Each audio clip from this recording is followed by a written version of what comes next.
What is up, guys? Welcome back to yet another episode of Masapan Futbolero. And my God, what a performance! I think this is by far the best performance that Mexico has ever played. We balled out, despite the starting lineup being questionable in terms of attacking wise. But I'm gonna digest everything through this. If you like the video, leave a like, share with your friends.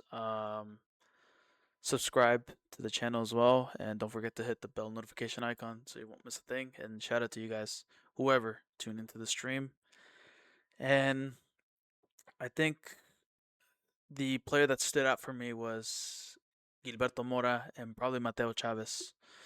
Mora, he didn't score, but he looked really active throughout the entire game up until when he got subbed out.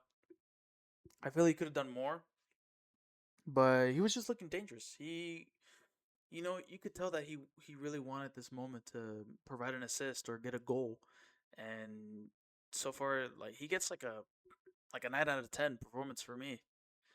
But overall, it was a solid game for Mora. Mateo Chavez, on the other hand, I'm gonna give him a 10 out of 10 performance. He was really good in defense. I don't even really know if he actually if he had any problem in defense. Maybe the first couple minutes of the first half, but other than that, no. And then to get a goal in your debut of a World Cup in your home country, um, is just phenomenal. Mateo Chavez, and I think in my mind, he needs to start in the first knockout game. Whoever that is, it could be Scotland, it could be Cape Verde.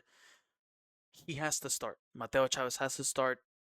He's done anything what he could have done in what 70, 80 minutes, 75 minutes maybe. Then whatever the hell that Gallardo has done over since the freaking 70s or whatever. I don't know. He's been there for a long time.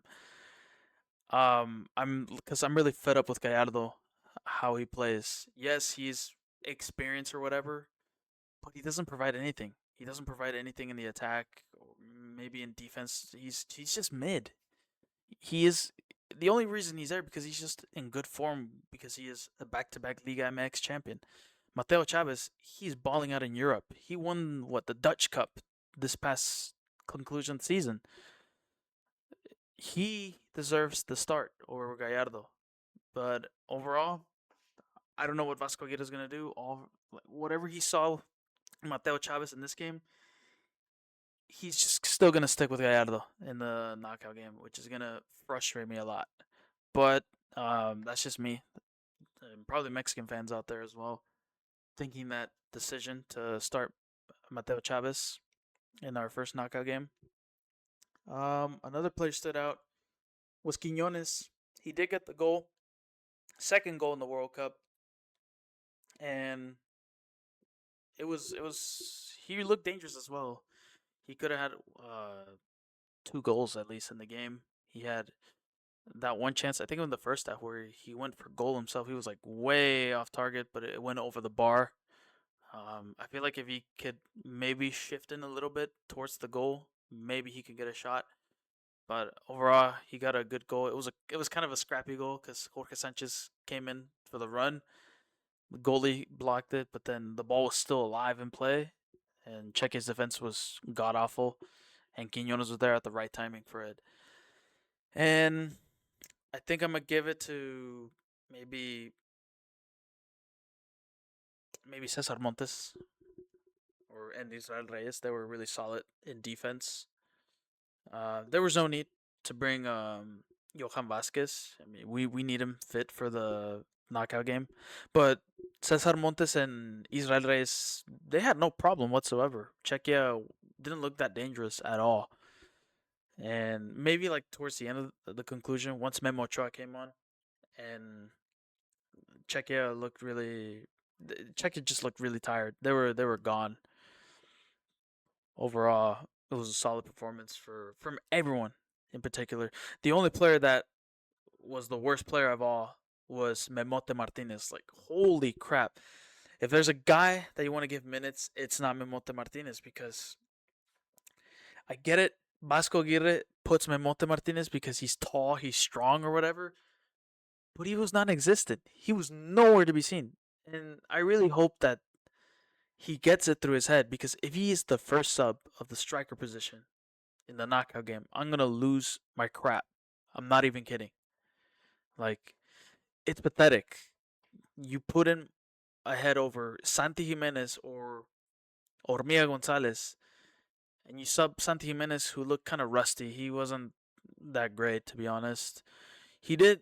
He could have got the goal, uh, but the goalie blocked it, and then Piojo Alvarado with another assist by Piojo Alvarado for Fidalgo's goal. Fidalgo, what a guy! I love this guy, Fidalgo, scoring his first goal for the national team, and what a way to do it in your home stadium where he plays in Club America, and in a World Cup as well. It's a bonus for Fidalgo.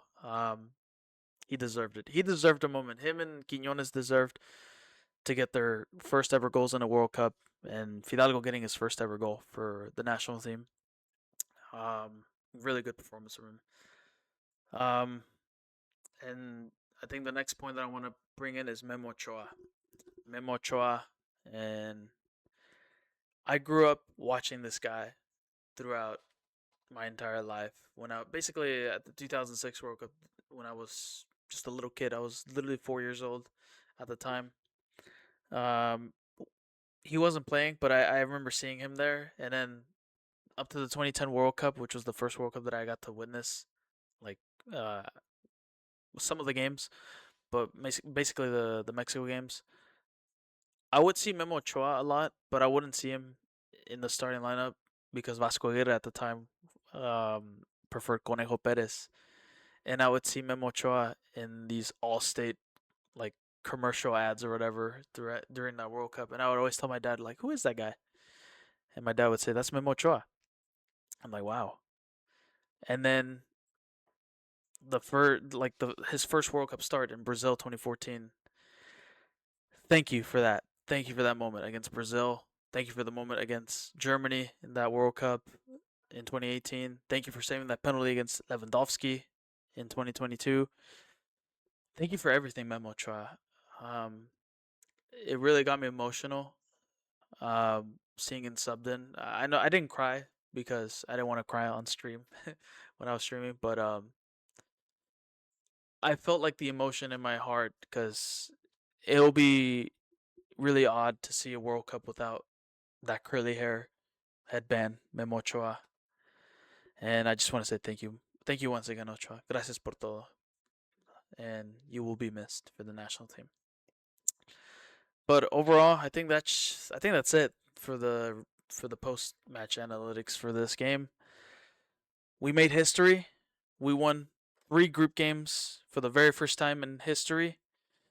Maybe this is the one. This is probably the one. Whoever our third place team opponent will be in the knockout stages, I feel like we can win.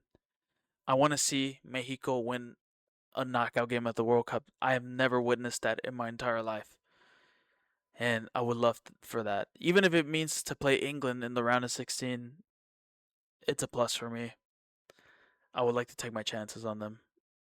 But 5 goals scored, 0 conceded. We're the only team so far not concede a goal in the entire group stages so far. But that's it for the video, guys. Leave a like again, subscribe, and hit the bell notification icon so you won't miss a thing. And I'll catch you guys tomorrow for the USA's game and the round of 32 video as well. Stay cool, be cool. Peace.